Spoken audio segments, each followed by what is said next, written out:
Great deals. We have one coming up, maybe with India, very big one, where we're going to open up India. जय हिंद दोस्तों।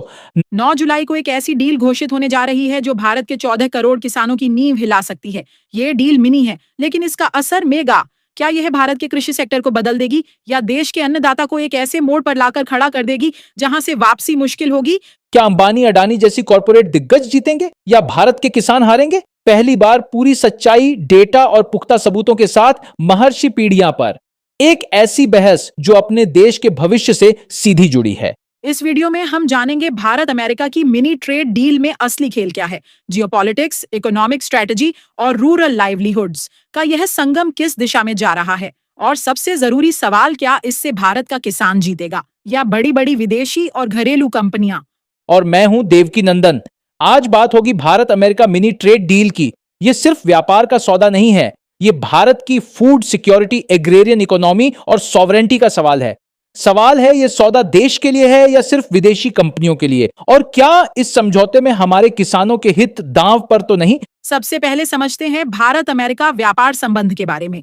भारत और America दुनिया की सबसे बड़ी और सबसे पुरानी डेमोक्रेसीज हैं। दोनों देशों का व्यापार 2023 में 128 करोड़ 6 लाख डॉलर तक पहुंच चुका है। संदर्भ, अमेरिकी व्यापार प्रतिनिधि कार्यालय USTR के अनुसार 2024 में यह 129 करोड़ 2 लाख डॉलर तक पहुंच चुका है, जो 2023 के आंकड़ों पर आधारित है।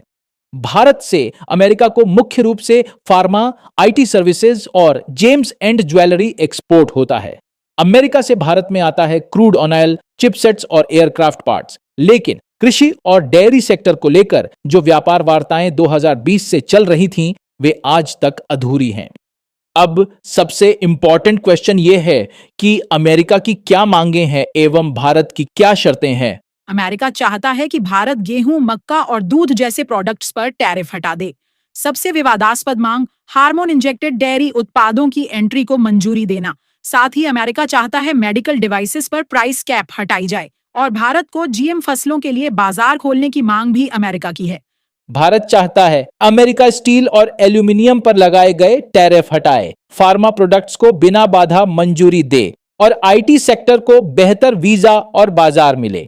ये सभी मांगें भारतीय इंडस्ट्री और कामगारों से जुड़ी हैं। तो हिडन एजेंडा क्या है USA का? कहीं फुल FTA की तैयारी तो नहीं है?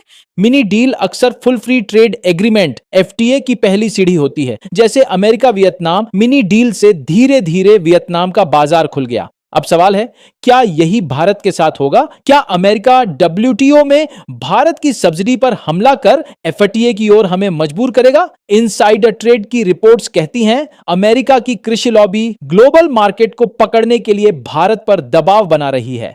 अगर एग्रीकल्चर डील होती है तो किसानों पर क्या असर पड़ेगा? चलिए आंकड़ों से समझते हैं। भारत के 86.1% किसान छोटे और सीमांत किसान हैं, जिनके पास 2 हेक्टेयर से कम जमीन है। स्रोत, कृषि जनगणना 2015-16। विभिन्न कृषि अध्ययनों के अनुसार भारत में दूध उत्पादन की लागत अमेरिका की तुलना में काफी अधिक है। अगर अमेरिकी दूध भारत में बिना टैरिफ के आएगा तो भारतीय किसान कैसे टिक पाएंगे? विशेषज्ञों का मानना है कि ऐसे समझौतों से गेहूं की कीमतों पर महत्वपूर्ण नकारात्मक असर पड़ सकता है। नाफ्टा के बाद मैक्सिको में यही हुआ। लाखों छोटे किसान बर्बाद हो गए क्योंकि उन्हें सस्ते अमेरिकी मकई से प्रतिस्पर्धा करनी पड़ी। अगर यही भारत में हुआ तो डेयरी कॉपरेटिव्स का एक बड़ा हिस्सा बंद हो सकता है। ये सिर्फ आर्थिक नहीं, सामाजिक संकट है। अब सबसे इंपॉर्टेंट, कौन फायदे में रहेगा, कॉर्पोरेट्स या किसान? Adani, Wilmer, Reliance retail, Amazon, Walmart, ये सब बड़ी कंपनियां इस डील से सीधा फायदा उठाएंगी। अमेजन गांवों तक अमेरिकी उत्पाद पहुंचाएगा। नेस्ले, क्राफ्ट जैसी कंपनियां भारतीय डेयरी सेक्टर को निगल सकती हैं। बायोटेक सेक्टर में मॉन्सेंटो जैसी कंपनियां GM सीड्स के जरिए भारत में गहरी पैठ बना सकती हैं। छोटे किसानों की जगह बड़े कॉर्पोरेट्स ले लेंगे। क्या यही भारत चाहता है? अब चलिए ग्लोबल कंपैरिजन करते हैं, भारत बनाम USA और EU। तो शुरू करते हैं तुलनात्मक आंकड़े से। गेहूं सब्सिडी, अमेरिका और यूरोपीय संघ EU अपने किसानों को व्यापक और बड़ी मात्रा में सब्सिडी देते हैं, जिसमें सीधे भुगतान और अन्य सहायता शामिल है, जबकि भारत में मुख्य समर्थन न्यूनतम समर्थन मूल्य MSP के रूप में होता है। पहला है दूध की लागत। भारत में दूध उत्पादन की लागत अमेरिका की तुलना में अधिक है। दूसरा है गेहूं की उत्पादकता। अमेरिका जैसे देशों में गेहूं की उत्पादकता भारत से अधिक है, जबकि भारत में कम उत्पादकता, ज्यादा लागत और अब बाजार खोल दिया जाए तो भारतीय किसान कैसे बचेगा? तो अपना संविधान हमें क्या अधिकार देता है समझते हैं, और क्या एमएसपी खतरे में है? भारत का संविधान अनुच्छेद 39 भी कहता है, सामुदायिक भौतिक संसाधनों का स्वामित्व और नियंत्रण इस प्रकार वितरित किया जाए जिससे सार्वजनिक हित का सर्वोत्तम साधन हो। अगर यह डील कॉरपोरेट्स को अधिक अधिकार देती है तो यह उस मूल भावना के खिलाफ होगी। एमएसपी सुरक्षा भी कमजोर हो सकती है। वीटीओ अक्सर कहता है कि एमएसपी मार्केट को विकृत करती है। पहले भी सोलर पैनल आयात के मामले में भारत डब्ल्यूटीओ में हार चुका है, जहां घरेलू सामग्री आवश्यकताओं को भेदभावपूर्ण माना गया था। क्या मिनी डील एक और दरवाजा खोलेगी जिससे भारत की नीतियां अंतरराष्ट्रीय दबाव में आ जाएंगी? स्टूडेंट्स ध्यान दें, मिनी डील का सबसे बड़ा विवाद क्या है? ऑप्शन फर्स्ट कृषि, option second IT export, option third steel tariff, option fourth IPR. अब भारत को क्या करना चाहिए? कृषि को एफटीए से पूरी तरह बाहर रखा जाए, डब्ल्यूटीओ संगत एमएसपी नीति बनाई जाए, किसान को ऑन एप्स को टेक्नोलॉजी, क्रेडिट और मार्केट एक्सेस मिले। हर समझौते में सनसेट क्लॉज जोड़ा जाए, यानी 5 साल बाद रिव्यू अनिवार्य हो। तो निष्कर्ष क्या है? यानी किसान जीतेगा या कंपनी? मिनी डील भारत के लिए अवसर भी हो सकता है, लेकिन अगर नेगोशिएशन गड़बड़ हुई तो ये ग्रामीण भारत को बर्बाद कर सकती है।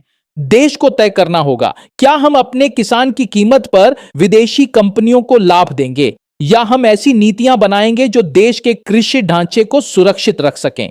अगर आप छात्र हैं, किसान हैं या जागरूक नागरिक, तो इस वीडियो को जरूर शेयर करें। ज्ञान ही शक्ति है। कमेंट करके बताइए, क्या आप अमेरिकी गेहूं और दूध को भारत में देखना चाहते हैं? और सब्सक्राइब कीजिए महर्षि पीडिया, जहां हम लाते हैं वेरीफाइड और तथ्यात्मक कंटेंट। जय हिंद।